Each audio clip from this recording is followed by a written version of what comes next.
Hey Tony, it's Thursday and it's really warm here. It ended up it was 91 almost the entire day. And as you know, I live in a brick apartment building with no air conditioning. I literally live in a brick oven, so it got it got a little warm today, but I'm going to continue on, and I want to discuss something that I know relates to both of us pretty closely. Although, first off, to answer your question from last week, I haven't started working with CLA yet, doing the housing court. I'll be starting next week, so I'm looking forward to that. But now back to what I want to discuss today. Now, you and I are both millennials, and you know that's a very big generation that has a lot of good and bad press. But I thought the past couple weeks was particularly harsh to those of our age and our generation.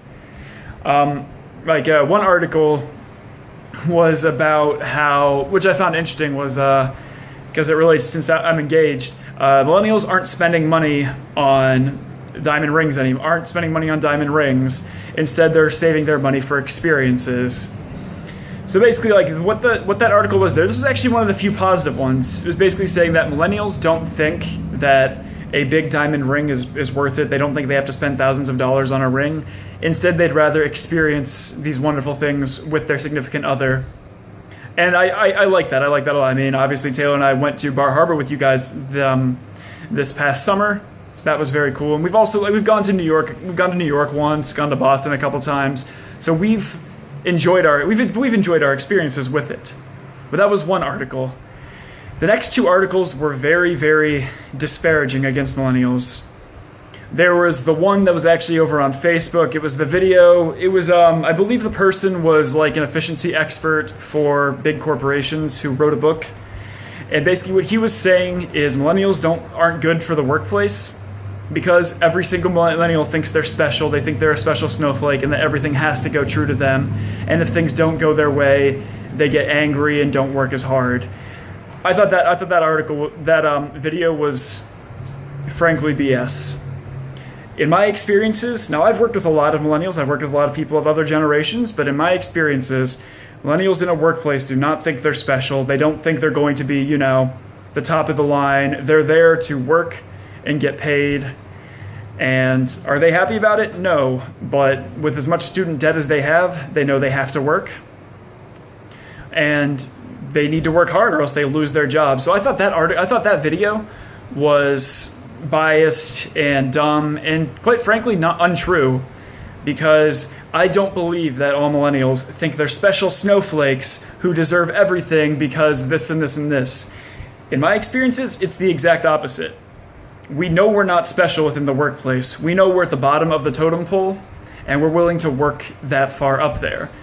Now, some do, some don't, but we understand our position there, and we aren't going to not work hard because we think that we're special and we're entitled to these positions. And that annoys me every time. Because when you see people say that, first off, it's them not understanding a generation, and that's not a great thing. Now, there was another article that I read, this was actually an article I read just yesterday. A millionaire was basically saying that millennials can't buy houses because they're spending all their money on avocados each week. That was the point of the article, is this millionaire was saying that because they spend all this money on avocados, they don't have this money for a down payment on a house. No, and since obviously it's not just about avocados, but it's the extra things that we spend money on. Yeah, well, he was like specifically saying that if they cut out avocados from their diet, they'll be able to buy a house. Yeah, what about for those of us that don't eat avocados? Yeah.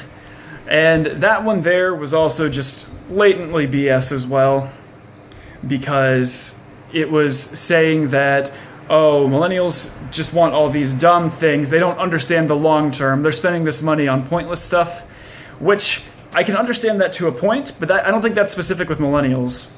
Instead, normally what we spend all of our money on is student debt. Like, Taylor and I have a lot of debt, and we understand this.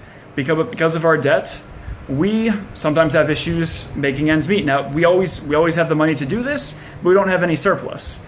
And that's because we owe all this money due to schooling that we can't in good faith right now try and put down for a house, because it's just not in the cards.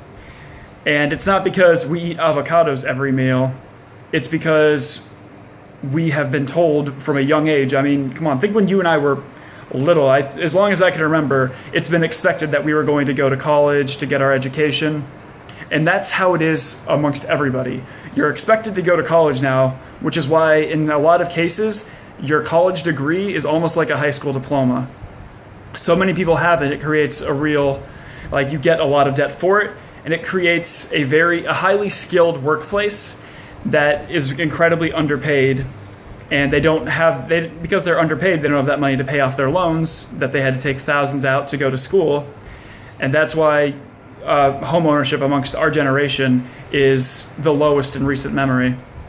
And it's not because we're eating avocados, not because we are spending all this money on things that we don't need. It's because we've been told we need an education. And it's true, within today's world, if you don't have a college degree, it's very difficult to get a good job. And that's just a fact of the matter. Now, college is so much more expensive than it was even 20 years ago. When mom and dad were in school back in the 80s, it was so much cheaper than it is for us now. And because they went to school, they were able to get good jobs. They were able to set up a good life for us. But to have people say that it's because we're lazy, we think we're entitled, we think we're all special, and because we spend our money on things we don't really need is why our economic prospects are very, very low, that's just untrue. Like, yes, there are certain cases of people are spending their money on things they don't need. People are lazy in the workforce, but those problems are not unique to us. Those have been problems for as long as history can remember. But what really is the issue is the income disparity we have and things such as that, and it puts us into a position where it's going to be very challenging for us to have homes when we'd like to. Like, I would love to have a house, for sure. I'd love to not be paying rent, but it's not possible because of the economic situation that I'm in.